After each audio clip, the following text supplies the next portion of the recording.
El Cato Podcast, con Gabriela Calderón y Marcos Falcone.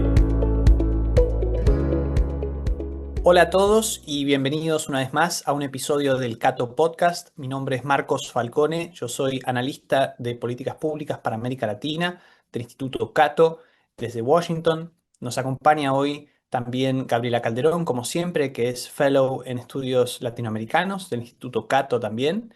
Y nos acompaña hoy desde el Perú un invitado muy especial que es Lucas Gersi, que es abogado por la Pontificia Universidad Católica del Perú, con una maestría en Derecho por la Universidad de Chicago, docente de Derecho Constitucional y de Análisis Económico del Derecho en universidades en Lima, y que ha sido asesor jurisdiccional en el Tribunal Constitucional del Perú.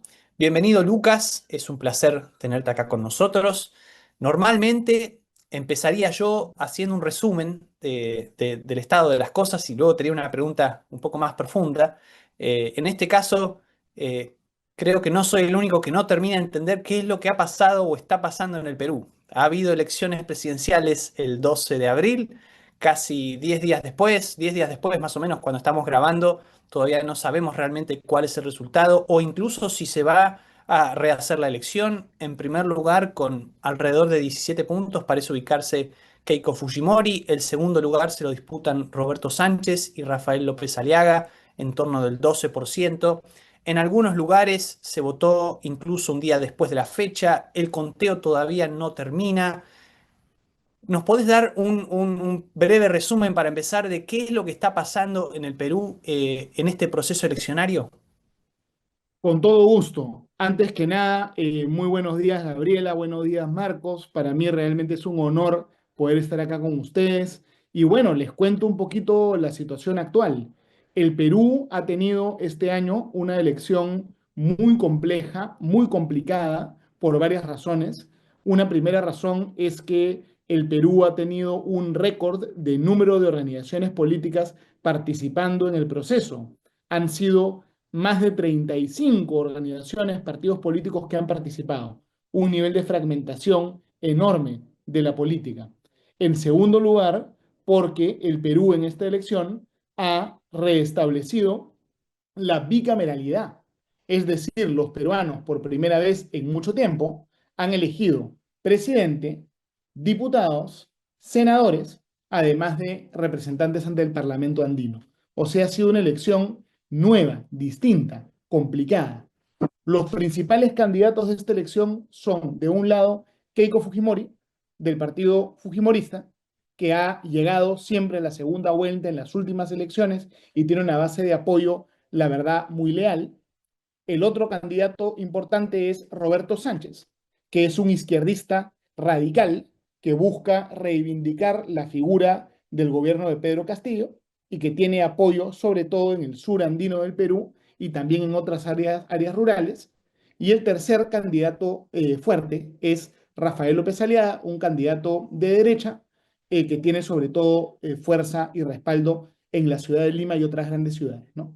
También hay otros candidatos más. Otro candidato fuerte fue Jorge Nieto, que es un poco centrista, progresista, izquierdista, pero más moderado. Lo que pasó el día de la elección, que fue muy cuestionado, es que en la ciudad de Lima, un número bastante importante de mesas abrieron tarde. En vez de haber 8 horas de votación, de repente hubo 3 horas de votación, porque las mesas no abrieron a las 7 de la mañana, sino que abrieron de repente a mediodía o a la 1 de la tarde. Y hubo un número de mesas que no abrieron. Como las mesas que no abrieron están ubicadas en Lima y Lima tiende a respaldar a la derecha, inmediatamente hubo un miedo, una sospecha de que esto podía ser deliberado. Y esa sospecha se agravó todavía más porque se demostró, los medios de comunicación demostraron que la Oficina de Procesos Electorales sabía que esta situación se iba a producir, pero no hizo nada para remediarla. Frente a esta crisis en realidad sin precedentes, lo que ocurrió es que la autoridad electoral, el Jurado Nacional de Elecciones, dijo: las mesas que no abrieron el día domingo, que abran el día lunes. Y por primera vez en la historia del Perú, tuvimos una jornada electoral extraordinaria al día siguiente. Pero la polarización continuó, porque el candidato Rafael López Aliaga está argumentando, él está diciendo, el problema no es solo las mesas que no abrieron, sino las mesas que abrieron tarde. Y hay de repente cientos de miles de personas que no han podido votar porque las mesas abrieron tarde. Y Rafael López Aliaga ha estado pidiendo que se haga una elección complementaria en Lima para que la gente que no pudo votar porque las mesas abrieron tarde pueda votar. Y este pedido, en este momento, se está discutiendo en el Jurado Nacional de Elecciones. Obviamente el país está muy polarizado, el país está muy tenso. Si la segunda vuelta fuera ahora y no se hace la elección complementaria, pasaría a segunda vuelta Keiko Fujimori contra Roberto Sánchez, el candidato de izquierda al estilo cubano, digamos, al estilo chavista, ¿no? Esos son los candidatos que pasarían a la segunda vuelta. Si se repite, si se hace la jornada complementaria de elección, podría pasar a segunda vuelta Rafael López Aliaga o otros candidatos. Entonces, ahorita el país está muy polarizado y la derecha acusa a la izquierda de querer sabotear, manipular la elección, y al revés, la izquierda acusa a la derecha de querer sabotear y manipular la elección. O sea, es una situación bastante complicada y delicada que enfrentamos los peruanos, ¿no? Ese podría ser un resumen para empezar a conversar. Bueno, No Lucas, quiero... muchas gracias por este resumen de la coyuntura que para quienes no estamos al tanto de la política peruana resulta ser un excelente briefing político. Pero yo no quería desaprovechar la oportunidad de conversar contigo, ya que sé que tienes una formación más allá de abogado como de filosófica del derecho. Y quería preguntarte esta situación particular que a mí me llama la atención del Perú. Somos vecinos, ¿no? En Ecuador. Hace tiempos que no tenemos inestabilidad en torno a la institución de la presidencia de la manera que ustedes la tienen. Ecuador era conocido a principios de los 2000 por cambiar presidentes. Tuvimos una presidenta que duró 2 días.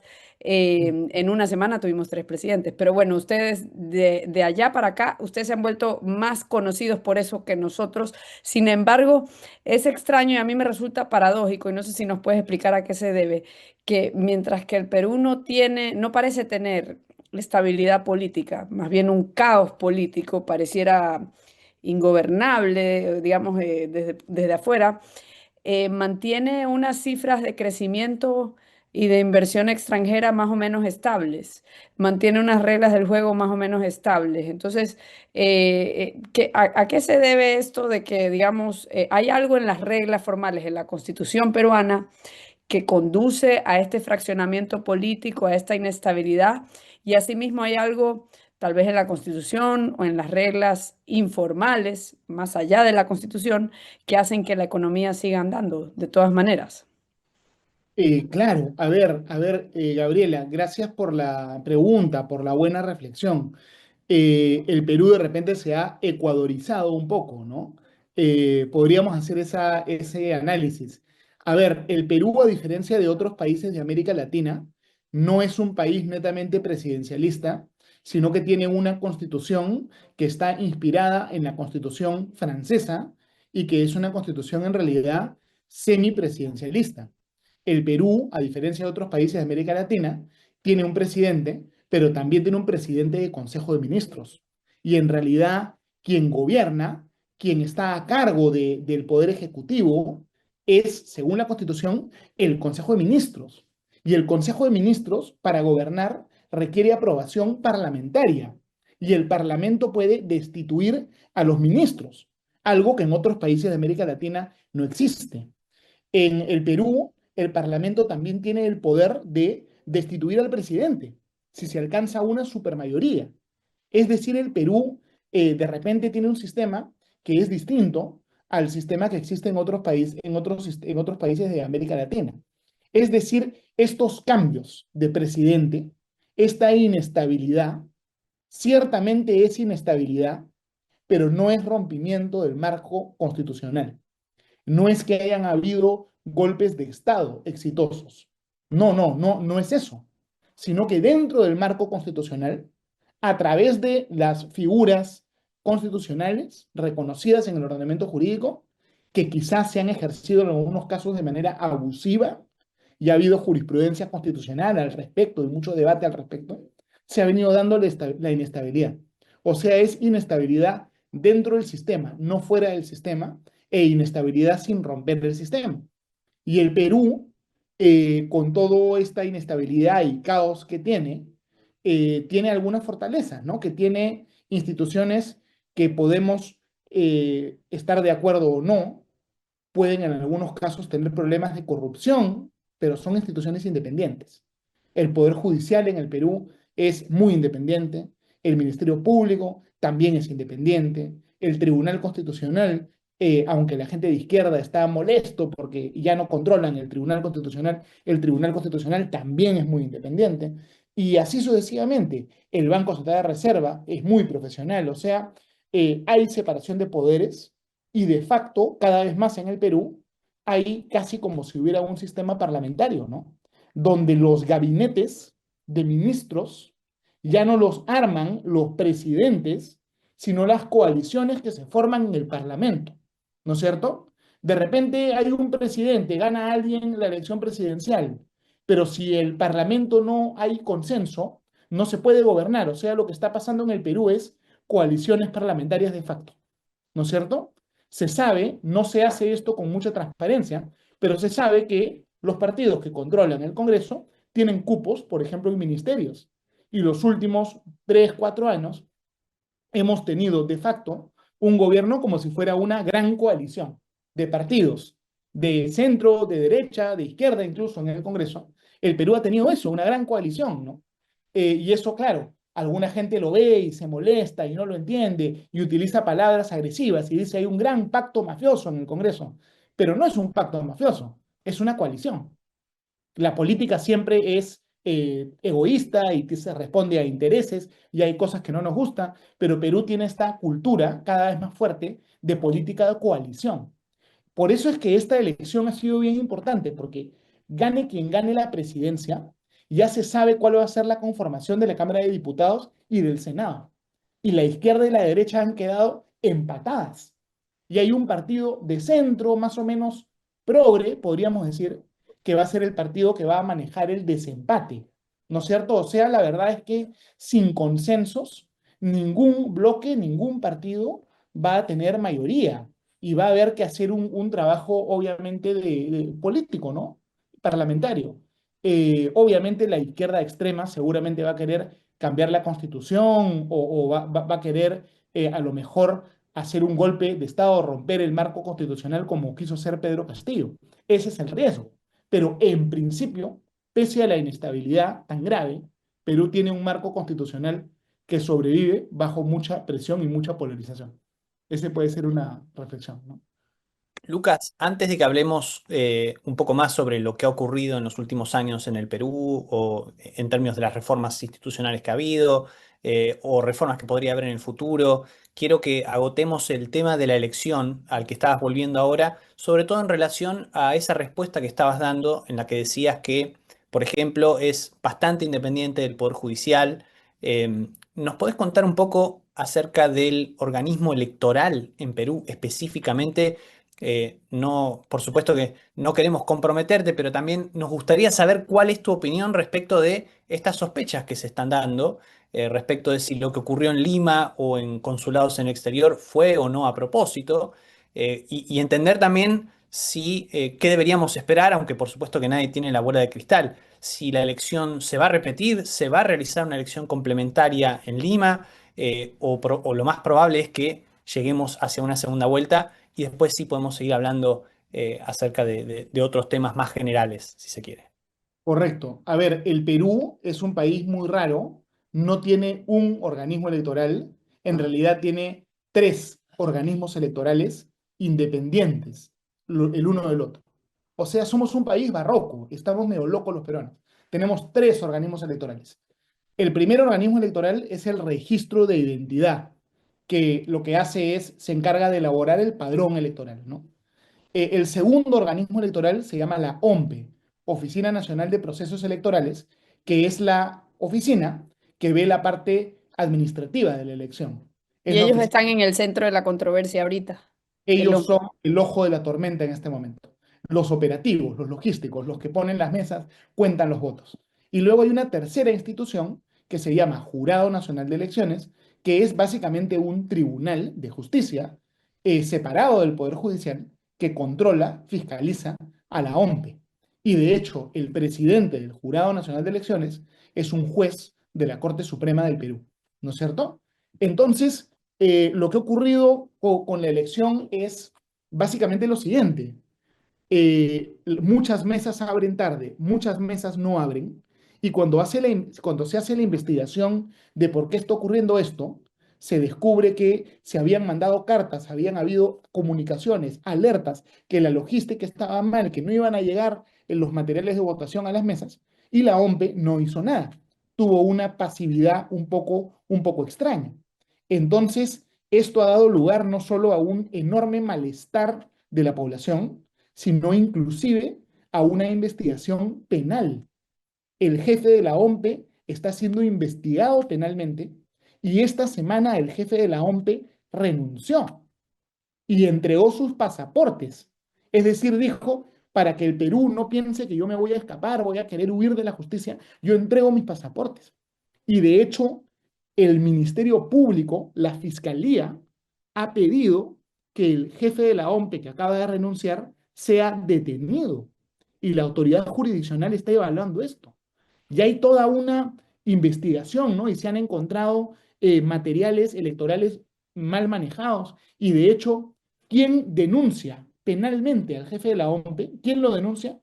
Lo denuncia el Jurado Nacional de Elecciones. Es decir, uno de los organismos electorales denunció al otro, ¿no es cierto?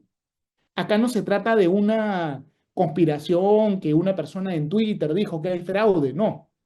Un organismo electoral ha denunciado al otro por una negligencia enorme al momento de organizar la elección, ¿no? Entonces, no ha habido, pues, digamos, no está probado que haya habido manipulación en el conteo de votos, no hay fraude tradicional, pero la negligencia eh, al momento de organizar la elección ha sido tan gigantesca que eso ya afecta, yo creo, bastante la confianza que se tiene en este proceso electoral, ¿no? Por eso es que se hizo la jornada extraordinaria y se está debatiendo una elección complementaria. Y hay todo este debate que se está teniendo y el país en este momento está esperando una respuesta del Jurado Nacional de Elecciones. Pero todo indica que no va a haber la elección complementaria, ¿ah? Los reportes que estoy recibiendo revelan que se habría rechazado ese pedido de elección complementaria y que nos iríamos a la segunda vuelta entre Rafael López Aliaga y Keiko Fujimori, ¿no? No, perdón, entre Roberto Sánchez y Keiko Sí, Fujimori. eso te iba a decir, estaba viendo la portada del Comercio de Lima y salía otro candidato. Y a eso iba mi siguiente pregunta.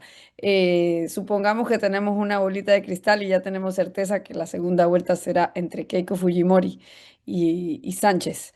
Ujú. ¿Qué implicaciones o qué riesgos tiene esto para ese marco institucional que tú estabas describiendo? O sea, un caos dentro del sistema y el Estado de Derecho en el Perú. A ver, la izquierda peruana es distinta a la izquierda de otros países de América Latina. La izquierda peruana parece sacada de una máquina del tiempo. Es una izquierda muy radical que no tiene un discurso woke o progresista, sino que tiene un discurso a veces indigenista, un discurso anticapitalista, un discurso a veces, digamos, es un discurso totalmente distinto, ¿no? El fenómeno woke en el Perú es un fenómeno muy menor, prácticamente inexistente, diría yo. Lo que hay en el Perú es esta izquierda que plantea volver a un sistema de economía planificado. Ellos O sea, plantean, es el indigenismo, ¿no? Que es una manera de política identitaria mucho antes de que exista el mm, wokeness en otras partes, ¿no? es, podríamos considerarlo que es indigenismo y el Perú tradicionalmente está polarizado geográficamente. Es decir, Lima vota de una forma, la costa norte del Perú, algunas partes de la selva, del centro, votan por el fujimorismo y el sur vota por la izquierda.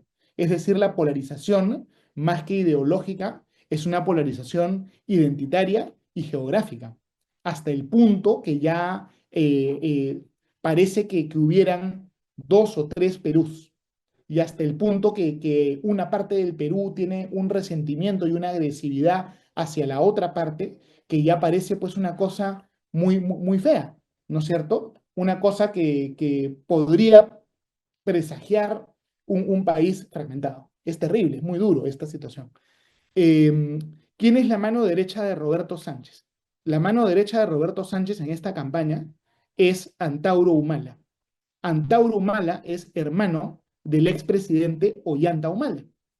Ollanta Humala fue elegido por la izquierda, pero tuvo un gobierno democrático y muy moderado. Antauro Humala es el Humala más radical. Él estuvo en la cárcel por intentar dar un golpe de Estado y matar a 3 policías al comienzo de los años 2000. Salió de la cárcel y ahora es la mano derecha de Roberto Sánchez y su discurso es muy agresivo, ¿eh? Un discurso muy agresivo. Él inclusive en algunas entrevistas decía que lo que iba a hacer cuando ellos tomen el poder era fusilar a su hermano Ollanta y a los demás expresidentes peruanos, ¿no? Cuestionados de corrupción. O sea, una retórica bastante agresiva. Eso es lo que tiene la izquierda y Roberto Sánchez. O sea, va a ser una elección polarizada. También hay, obviamente, mucho antifujimorismo, que la izquierda lo explota, obviamente, porque mucha gente quedó, pues, resentida o preocupada por la parte autoritaria del gobierno de Alberto Fujimori, el padre de Keiko. El fujimorismo tiene un legado con muchas cosas positivas, pero también tiene elementos autoritarios en ese legado, ¿no? O sea, va a ser una segunda vuelta con un potencial de polarización extremo. Eso es lo grave de esta situación. Lucas, quería preguntarte justamente por el campo, digamos, de la no izquierda, sabiendo que eh, Keiko Fujimori seguramente va a llegar a la segunda vuelta de cualquier forma, si se vuelve a hacer una elección, si se confirma esta o como sea. Eh, y en el sentido también del antifujimorismo, que quizás no esté en la izquierda necesariamente, solamente, ¿no? La pregunta en realidad es si Keiko Fujimori representa hoy lo mismo que representaba a su padre hace 30 años, o si hay más tolerancia hoy hacia el fujimorismo. Y te lo pregunto también porque esta no es la primera vez que se presenta a elecciones y que está cerca de ganar. Hemos visto Claro. elecciones definidas por pocos miles de votos, donde casi Keiko Fujimori accede a la presidencia. Entonces, suponiendo que accediera a la presidencia, ¿no? ¿Qué podríamos esperar de un gobierno de Keiko Fujimori? A ver, Keiko Fujimori está mucho más fuerte en esta elección que en la elección pasada. Keiko Fujimori ha aumentado su votación en casi 800.000 votos respecto de su votación del año 2021. Ella tiene bastante respaldo. Hay mucho antifujimorismo, pero también hay mucho fujimorismo, sobre todo en los barrios periféricos de Lima y también en muchas zonas rurales del Perú, incluyendo zonas andinas. También hay mucho apoyo al fujimorismo. El fujimorismo es el único partido que no es de izquierda en el Perú que tiene fuerza fuera de Lima. Todos los demás partidos de derecha son partidos que están en la ciudad, pero Keiko es el único partido de derecha que tiene fuerza en la ciudad y en las regiones. Keiko ha hecho un trabajo de política parlamentaria muchos años, como de facto la principal lideresa de oposición en muchos años. Keiko Fujimori ha sido perseguida penalmente y ha estado presa, pero ha sido liberada y ha ganado todos sus juicios. Es decir, Keiko hoy día dice, la izquierda a mí me intentó perseguir judicialmente, pero yo demostré que esta persecución era arbitraria. ¿De qué la acusaban a ella? A ella la acusaban de haber hecho lavado de activos, porque empresas, Odebrecht, por ejemplo, aportaba a su campaña, pero en vez de declarar los aportes, falsificaba los aportes como si fueran pequeños aportes de varias personas naturales. A eso se le llamó pitufeo. O sea, a Keiko la acusaban de lavar activos. Pero esa situación de pitufeo de repente es falta a la ética electoral, pero no es tampoco lavado de activos. O sea, Keiko ha ganado sus juicios. Está un poco fortalecida, reivindicada, porque derrotó a el sector de la izquierda que quería perseguirla y condenarla por lavado de activos, ¿no? Ese es un hecho importante que hay que tomar en cuenta. Eh, yo creo que Keiko Fujimori es fundamentalmente una persona demócrata, fundamentalmente una persona demócrata. Ella tiene pues su bancada, ha participado en la política peruana de hace mucho tiempo. Ella muchas veces obviamente reivindica la figura de su padre, pero yo creo que no va a ser una golpista, ni una autoritaria, ni nada por el estilo, ¿no? No creo que ese sea el caso. Habrán personas que me escuchen y dicen, este no es Lucas, este es Fujilucas, ¿no? Es un Lucas Fujimorista, Keiko es lo peor, habrán algunos que piensan eso. Pero yo sinceramente creo que Keiko es una persona demócrata, puedes estar o no de acuerdo con ella, ¿no es cierto? Mucha gente la acusó de que cuando Pedro Pablo Kuczynski ganó las elecciones, ella hizo una oposición destructiva. Yo creo que ella ha reflexionado, ha aprendido de esa experiencia, no es perfecta, pero no es, en mi concepto, una amenaza al Estado de Derecho, ¿no? Ahora, Lucas, antes de esta elección ya había inestabilidad en el Perú, por supuesto, más allá de que hoy no sepamos qué es lo que va a pasar mañana.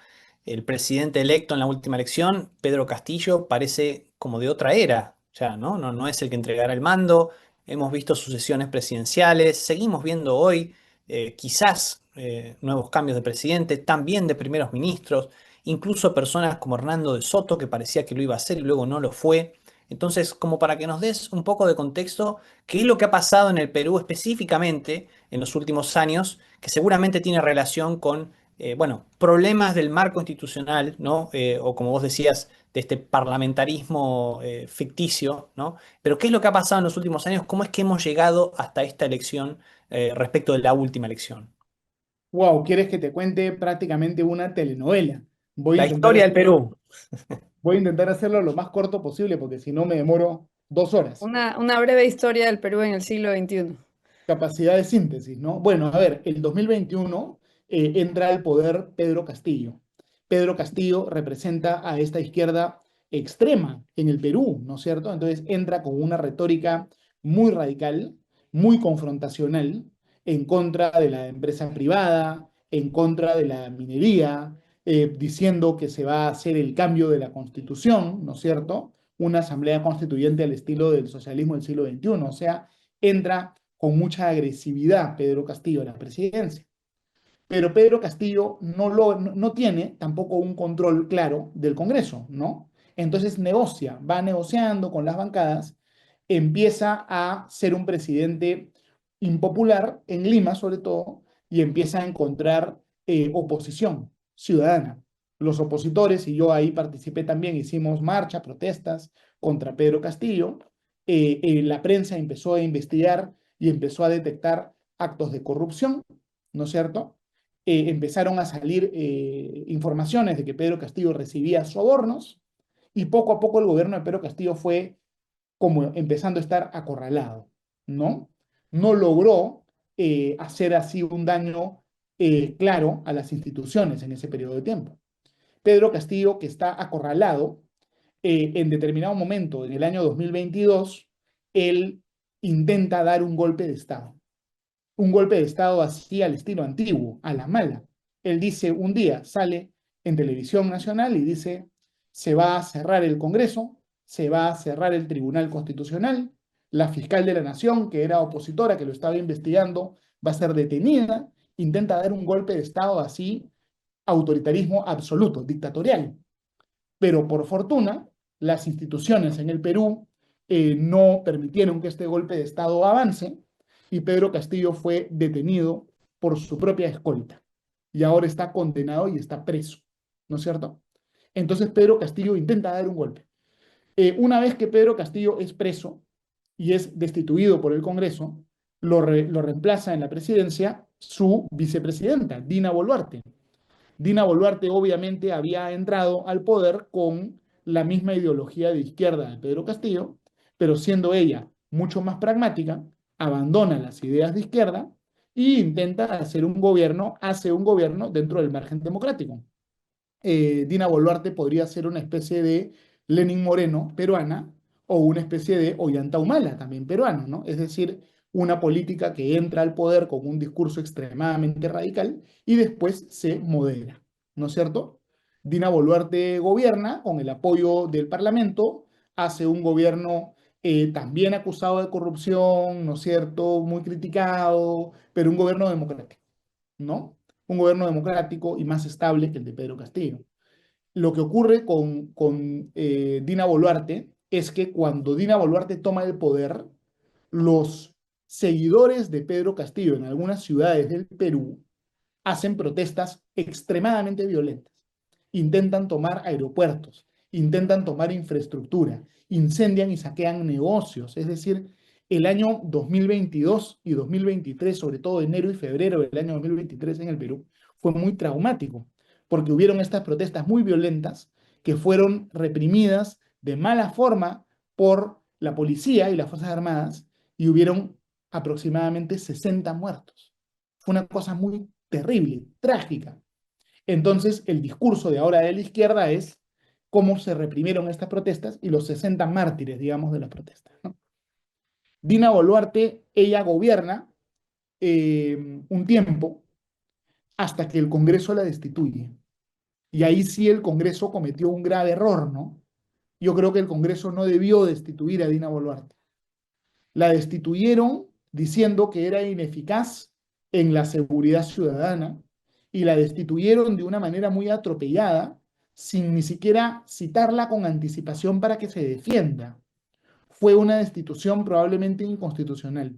Fue muy irresponsable cómo el gobierno removió del poder a Dina Boluarte. Muy irresponsable, hizo muy mal ahí todos los grupos políticos, la derecha, la izquierda, todo el mundo, fue muy irresponsable. Destituyen a Dina Boluarte y entra como nuevo presidente el señor José Gerí. El señor José Gerí tuvo un gobierno cortísimo. Un político de centro tuvo un gobierno cortísimo. Puso, de hecho, como primer ministro a un abogado muy famoso, decano de una facultad que tiene simpatías con nuestras ideas, un abogado liberal, ¿no? Prácticamente fue primer ministro del Perú en este gobierno cortísimo de José Gerí. En ese gobierno es que el gobierno de José Gerí intenta acercarse a los Estados Unidos y recibe la designación de Major Non-NATO Ally, ¿no? De Estados Unidos. En esa época, esa ventanita de tiempo, eh, José Gerí es destituido por el Congreso de una manera también muy irresponsable, muy atropellada, porque se difundió un video donde él acudía en la madrugada a un restaurante chino, aparentemente a recibir un soborno. O sea, por ese video el Congreso nuevamente lo destituye. El Congreso ha sido muy irresponsable, temerario, ha sido catastrófico que saquen a Dina Boluarte y que saquen al señor José Gerí. Después de la caída de José Gerí, acá viene el tema, recupera el poder la izquierda radical en el Perú.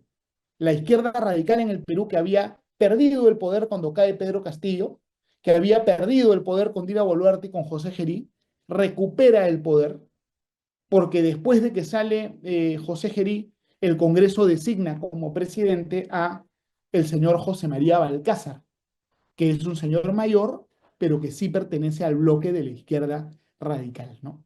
O sea, José María Balcázar ha entrado hace muy poco tiempo, está en el proceso de elecciones, no ha tenido tiempo de hacer nada contra el orden económico o democrático, pero probablemente él, si tuviera que votar, votaría por, obviamente, por Roberto Sánchez. Y el día de ayer ha habido un conflicto diplomático entre Perú y Estados Unidos. ¿Qué es lo que pasó el día de ayer? Lo que pasó es que el Perú había firmado un contrato para comprar aviones de guerra F-16 a los Estados Unidos y el presidente Balcázar, izquierdista, anunció que el Perú no le iba a pagar a Estados Unidos. Simplemente dijo, no me da la gana de cumplir con mi compromiso contractual, no voy a pagar el dinero de Estados Unidos. El embajador de Estados Unidos reclamó, hubieron algunos tweets, 2 ministros renunciaron ayer y finalmente el Perú bajó presión, le pagó a Estados Unidos lo que le tenía que pagar para comprar los aviones F-16. O sea, esa crisis ha ocurrido ayer, ¿eh? O sea, toda esta inestabilidad también tiene que ver por el conflicto que hay ahorita en el Perú entre China y los Estados Unidos con relación a influencia, ¿no? China ha financiado, apoya grandes proyectos mineros y de puertos en el Perú. Hay inversión norteamericana también en grandes proyectos pues, de puertos y todo tipo de proyectos. O sea, las grandes potencias en eh, en su rivalidad también influyen en la política peruana, ¿no? Porque el Perú es un país muy importante en términos sobre todo mineros, ¿no? Producción de cobre, de oro, etcétera. Y ahí está el recientemente inaugurado proyecto del puerto Chancay. Así, Digamos que eso, bueno, ya es algo ya realizado, pero digamos ahí está muy presente la influencia de China, por ejemplo, ¿no? Entonces, así, Estados Unidos llega a esta película estando ese hecho consumado. así Pero la pregunta, ya cambiando un poquito el tema, volviendo al tema institucional en el Perú. Tú hablabas de que es casi un sistema parlamentario y cómo el Congreso ha sido muy irresponsable, temerario en estas actuaciones.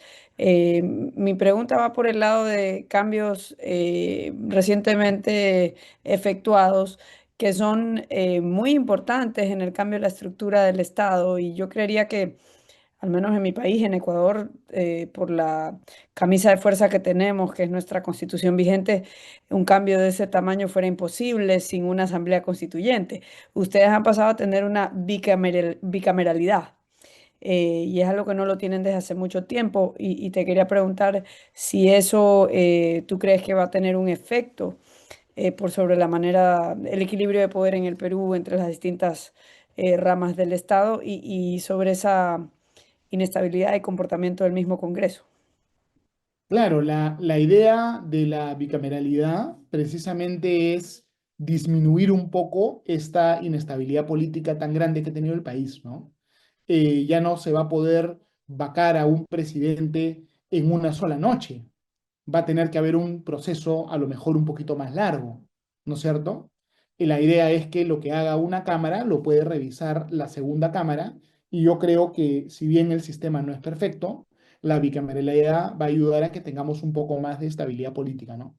Yo he apoyado esta propuesta de bicameralidad, inclusive he respondido consultas del Congreso respecto de cómo aterrizarla, ¿no es cierto? La bicameralidad viene acompañada de otra propuesta que yo creo que es positiva, que es la prohibición del transfugismo en el Perú. En el Perú tradicionalmente cuando se instalaba un Congreso, los parlamentarios que eran elegidos por una bancada fragmentaban esa bancada en varias bancadas nuevas y se podía comenzar un periodo parlamentario con de repente 5 bancadas y se terminaba el periodo con 12 o 15 bancadas, es decir, era un caos. Ahora ya se ha prohibido el transfugismo y eso es positivo.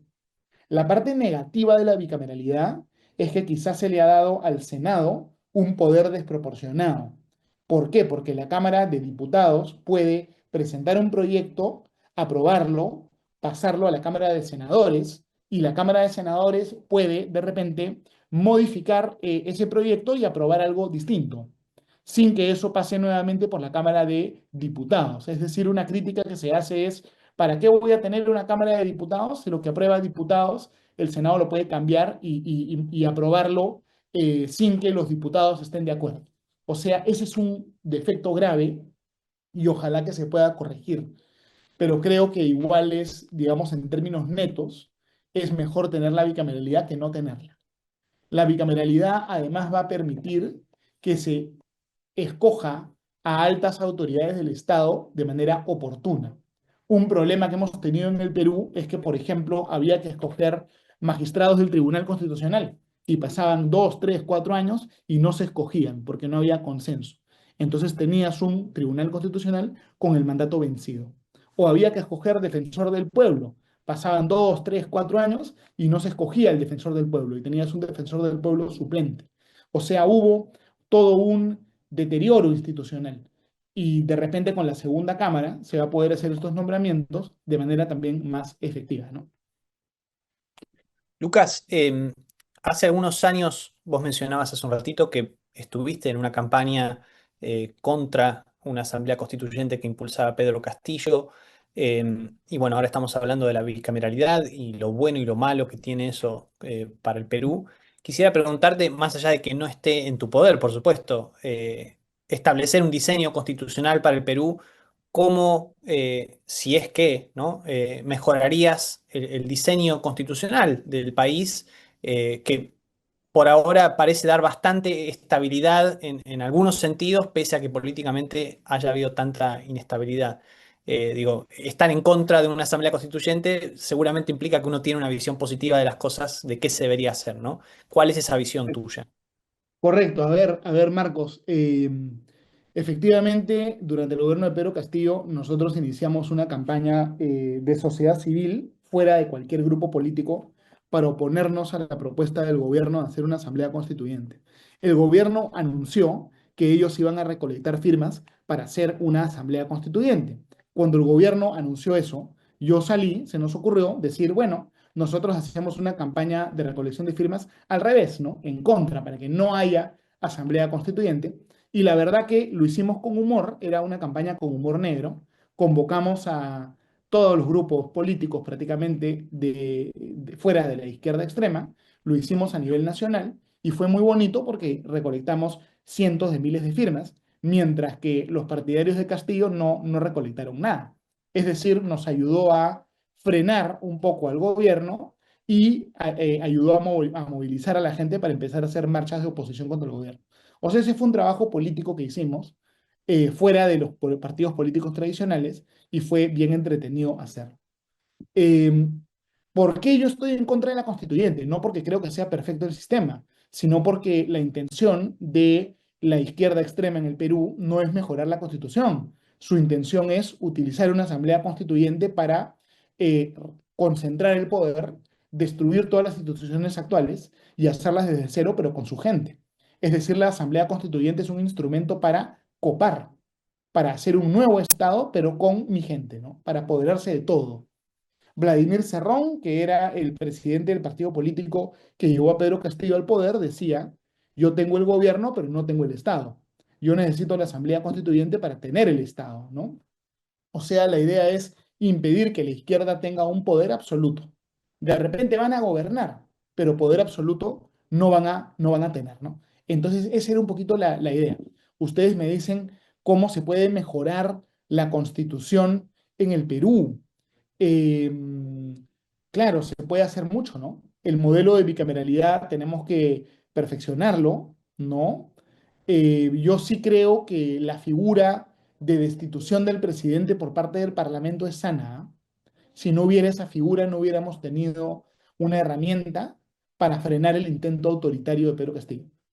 Entonces se puede debatir cambios marginales, ¿no? Podemos debatir, pero en general el problema no es el texto de la Constitución peruana, sino el problema es, yo creo, un poco más la irresponsabilidad de los actores políticos, ¿no?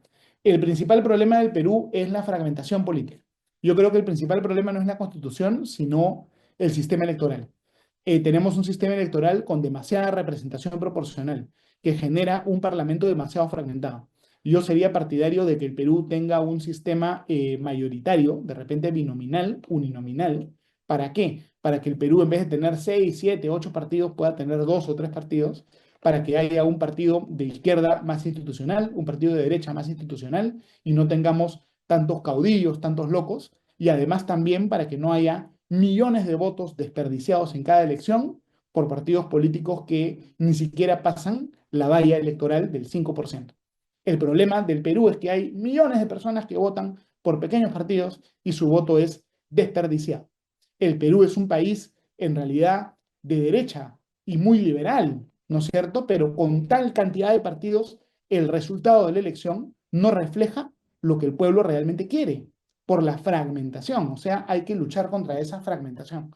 Ese yo creo que es el principal problema. Bueno, parecería haber un cambio cultural en las últimas décadas en el Perú, en contra de, digamos, la concentración de poder y tal vez se ha manifestado en esa fragmentación del poder político y en esa reacción impulsiva de simplemente sacar a un presidente eh, por cualquier cosa muy fácilmente, ¿no? Y la pregunta que te quería hacer, porque esto es un tema de conversación también desde hace mucho tiempo, sobre todo en la época de todas estas constituyentes, esta fiebre de hacer nuevas constituciones que hubo en América Latina con el chavismo, si a países como el Perú les conviene ir más hacia lo que tú mencionabas, que son cuasi parlamentarios. Digamos que si lo que tú propones es ir más hacia un sistema parlamentario antes que lo que tradicionalmente se ha tenido en América Latina. A ver, el sistema semiparlamentario en el Perú no es nuevo, es un sistema antiguo. Desde la Constitución de 1920, el Perú tiene estos elementos parlamentarios. Es decir, ya es una tradición en el Perú el gabinete de ministros, ¿no es cierto? Las interpelaciones, las censuras. En el Perú el Congreso tiene este poder muy grande de controlar y fiscalizar al poder ejecutivo, o sea, y tenemos una tradición de semipresidencialismo. Y yo creo que esa tradición se tiene que preservar. Yo creo que si en el Perú nosotros debilitamos al Congreso y fortalecemos al Poder Ejecutivo, la consecuencia de eso es que el Perú va a ser mucho más vulnerable al autoritarismo y podríamos tener con facilidad una dictadura al estilo Venezuela o al estilo Bolivia o un autoritarismo al estilo Morena, México, en Perú. Yo creo que más bien el semipresidencialismo es lo que mantiene la existencia del Estado de Derecho en el Perú, ¿no? Un presidencialismo fuerte sería, en mi concepto, lo peor que nos podría pasar. En esto probablemente yo estoy en minoría. La mayor parte de profesores de derecho constitucional lo que te dicen es, no, el presidente del Perú tiene que tener más poder para que no haya inestabilidad. Pero yo discrepo, ¿no? Yo le tengo miedo al Ejecutivo fuerte, le tengo terror al Ejecutivo fuerte, porque el Ejecutivo, si controla, qué sé yo, las Fuerzas Armadas, el poder de gasto del Estado, puede hacer una tiranía administrativa, como hay en otros países, ¿no? O sea, por lo menos en el Perú tenemos a este Congreso un poco anárquico, un poco irresponsable, pero que no es un riesgo de vida o muerte para la libertad, como sí lo podría ser, creo yo, un poder ejecutivo, ¿no? Arbitrario. O sea, yo creo que hay que mantener o inclusive fortalecer el elemento parlamentario. Yo me pregunto, ¿ah? Y acá voy a ser un poco, a lo mejor, radical. ¿Qué pasaría si nosotros en Perú suprimiéramos la figura del presidente y establecemos un sistema al estilo Westminster en Perú? De repente, al eliminar la figura del presidente, también eliminamos la polarización, porque lo que más polariza al Perú son las segundas vueltas presidenciales, ¿no? De repente sería sano tener un presidente ceremonial, quitarle el poder al presidente y que el primer ministro sea el jefe, pues, de gobierno, ¿no? Quizá podríamos hacer una cosa así. Pero yo soy un soñador, de repente ese soy yo soñando, ¿no? Bueno, podría ser, si no, como Suiza, ¿no? Donde hay un consejo y la gente se rota y nadie sabe quién es el presidente realmente, porque como hay un consejo y van rotando, no queda Mi- claro, ¿no? Mira, Ahora, O la figura de los tres presidentes que digamos que mencionaba, creo, Hayek. mira, Marcos, eso que tú has mencionado me parece bien divertido, porque en el Perú hemos cambiado tanto de presidente que la gente a veces no sabe quién es el presidente. ¿No es cierto? El otro día yo llego a mi edificio, ¿no? Y una persona que estaba por ahí me dice, oye, Lucas, ¿qué vamos a hacer con la presidenta Boluarte, con Dina Boluarte? Y yo le digo, oye, Dina Boluarte hace como 6 meses que ya no es presidenta. Y ya, de verdad, o sea, de verdad hemos llegado a un punto que la gente en el Perú no sabe quién es el presidente.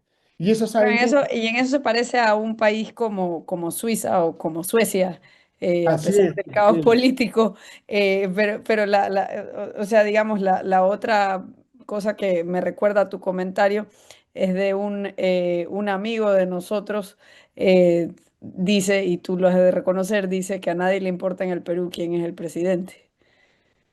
No, a nadie le importa, a nadie le interesa. Digamos, estos presidentes, Dina Boluarte, José Gerino, caen y no pasa absolutamente nada. Los negocios están abiertos, los restaurantes están llenos, la gente está tranquila, ni siquiera cambia el tipo de cambio. O sea, el Perú puede destituir presidentes y no se le mueve ni un pelo de la cabeza. Y yo creo que esa es una fortaleza institucional. Es decir, el Perú parece más inestable de lo que es. El Perú es inestable, pero parece más inestable de lo que es. ¿Ah? No estoy minimizando los problemas reales, ¿ah? Que sí existen también. Lucas, te quiero hacer una última pregunta porque nos estamos quedando sin tiempo acerca de una persona que, por lo menos desde afuera o desde un país como Argentina, que hace décadas que tiene inflaciones extravagantes en relación al mundo, se la percibe como poderosa, por lo menos desde Argentina, que es Julio Velarde, ¿no? Y Correcto. específicamente el Banco Central. Ujú. em, una figura como Velarde, por ejemplo, ¿es el Estado que no es el gobierno? Como, para hablar en los términos que hablábamos antes, ¿es un poder concentrado, pero bien concentrado porque está protegido, por así decir, de los vaivenes políticos? Si hubiera un ejecutivo fuerte, como vos decías, ya fuera por parte de Fujimori o Sánchez o cualquier otro, ¿atacaría, por ejemplo, la independencia del Banco Central? Es algo bueno esa autonomía que tiene no solamente el Banco Central, sino por judicial y otros organismos en el Estado peruano, lo que mantiene esa institucionalidad peruana?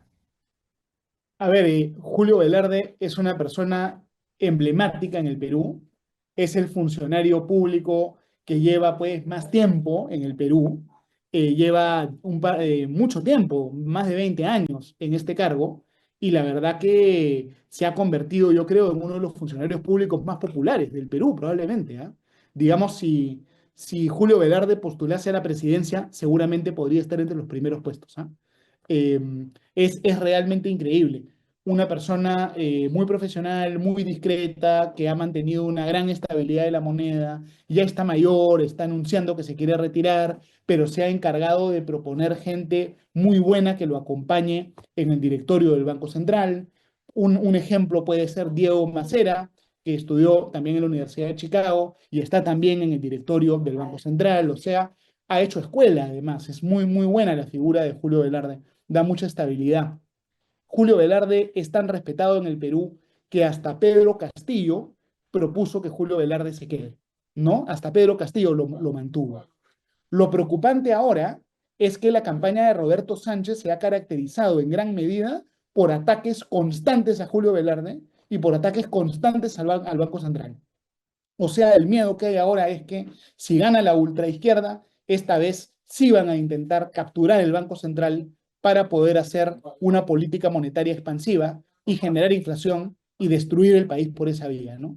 O sea, el pánico, la polarización que hay en este momento entre la gente de la ciudad de Lima tiene que ver con estos ataques que Roberto Sánchez ha hecho a Julio Velarde.